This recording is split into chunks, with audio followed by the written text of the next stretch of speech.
अस्सलामु अलैकुम दोस्तों, आप देख रहे हैं अपना YouTube चैनल मासूम भाई 786 को। तो आज हम जानेंगे कि रमजान के महीने में क्या क्या करना चाहिए। तो आइए बिना देर किए हुए वीडियो को शुरू करते हैं। रमजान में सिर्फ रोजे रखना ही काफ़ी नहीं है, बल्कि छोटी छोटी बातों का ध्यान रखकर भी नेकियां कमाई जा सकती हैं। तो फिर देर किस बात की, आइए जानते हैं आपको रमजान में और क्या क्या करना चाहिए। रमज़ान का महीना बहुत ही बरकतों वाला होता है, जिसमें हर मुसलमान शिद्दत से इबादत करता है और पूरे महीने रोज़े रखता है। कहते हैं कि रमज़ान के महीने में अल्लाह की खूब रहमत बरसती है, बुराई पर अच्छाई हावी हो जाती है। इस महीने मुसलमान अपनी चाहतों पर नकेल कर सिर्फ अल्लाह की इबादत करते हैं। यह महीना सब्र का महीना भी माना जाता है, लेकिन ये बहुत कम लोगों को मालूम होता है कि रमज़ान के रोज़े रखने के अलावा और क्या करना चाहिए, किन बातों का ध्यान रखना जरूरी होता है। अगर आप ऐसा करते हैं तो आपको इबादत करने का 2 गुना सवाब मिल सकता है। तो देर किस बात की, आइए विस्तार से जानते हैं। नंबर 1, रोज़ाना कुरान पढ़ें। रमज़ान में सिर्फ रोज़ा रखना ही काफ़ी नहीं है, बल्कि कुरान की कसरत से तिलावत करना भी बहुत ज़रूरी है।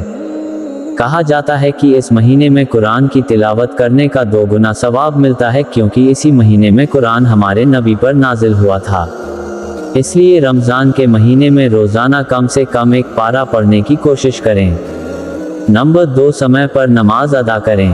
आप पूरे रोज़े रख रहे हैं, लेकिन वक्त पर नमाज अदा नहीं कर रहे तो इसका कोई फ़ायदा नहीं है, क्योंकि इस्लाम में पहले नमाज फ़र्ज है और उसके बाद रोज़ा रखना आया है।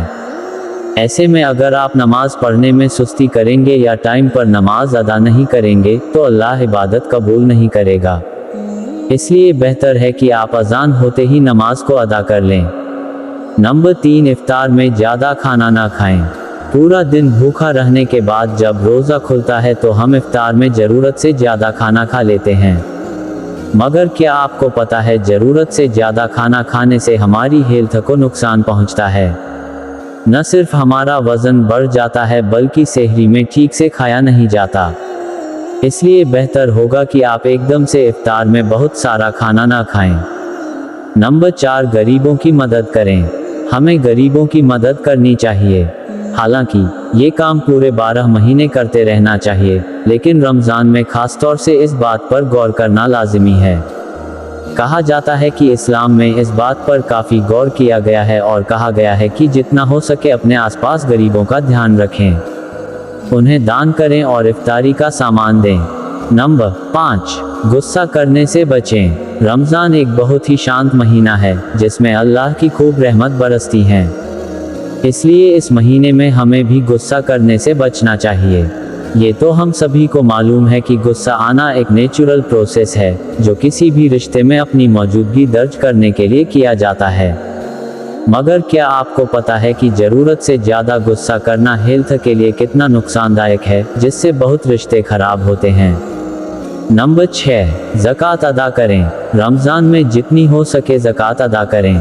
इससे हमारी आमदनी में बरकत और इजाफा होता है। बता दें कि अल्लाह ने इंसान की आमदनी में से एक हिस्सा 2.25 किसी फ़कीर या ज़रूरतमंद को देना ज़कात कहलाता है। इसके अलावा ज़कात उन लोगों को दी जाती है जिसकी आमदनी अपने कुल खर्च से आधी से भी कम है। जैसे अगर किसी शख्स का खर्च 11,000 है और उसकी आमदनी 6,000 है, तो आप इस शख्स को ज़कात दे सकते हैं। नंबर 7, तहज्जुद की नमाज न छोड़ें। वैसे तो तहज्जुद नफल की नमाज है, जो रात में फज्र की अजान से पहले अदा की जाती है। इसका शाब्दिक अर्थ होता है कि रात की प्रार्थना। कहा जाता है कि तहज्जुद की नमाज के बाद अगर कोई दुआ मांगी जाती है और ज़रूर कबूल होती है। ऐसे में हम अपनी इबादत की लिस्ट में तहज्जुद की नमाज को शामिल कर सकते हैं। नंबर 8 और आखिरी काम, माँ बाप की खिदमत करें। बाप की खिदमत करना बहुत ही सवाब का काम है, लेकिन रमज़ान में इसका सवाब 2 गुना बढ़ जाता है। इसलिए जितना हो सके अपने माँ बाप की खिदमत करें और इज्जत देना सीखें। अगर आप बाहर रहते हैं और अपने माँ बाप को वक्त नहीं दे पाते, तो इस रमज़ान ज़्यादातर वक्त उनके साथ बिताएं।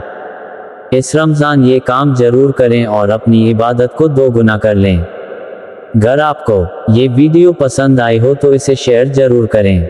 और अपने चैनल मासूम भाई 786 को सब्सक्राइब करना ना भूले ताकि इस प्रकार की सभी वीडियो आप तक आसानी से जा सके। आज के लिए इतना ही, फिर मिलते हैं अगली वीडियो में।